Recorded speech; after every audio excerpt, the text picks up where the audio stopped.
এই যে স্যার আপনার সিগারেট। আরে বাবা তুমি এখানে? আরে বাবা আরিফ। বাবা দাঁড়াও, আমি বের হচ্ছি। কি এই সিগারেটওয়ালা আরিফের বাবা? আরিফ এই লোকটাকে বাবা বলে ডাকতেছে? আরিফের মাথাটা কি নষ্ট হয়ে গেছে? ও কি পাগল হয়ে গেল নাকি? দেখতেছি বিষয়টা। বাবা কেমন আছো? খুব ভালো আছি বাবা।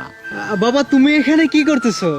আমি এই যে একটা দোকান করছি, ওখানে চা বিক্রি করি আর সিগারেট বিক্রি করি। তো বাবা তুমি কবে আসছো বিদেশ থেকে?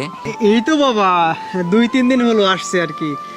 আচ্ছা বাবা একটা কথা বলো তো, তোমার না গার্মেন্টসের বড় বিজনেস ছিল, তুমি বিজনেস বাদ দিয়ে এখানে চা বিক্রি করতেছো, সিগারেট বিক্রি করতেছো, বাবা মানেটা বুঝলাম না তো।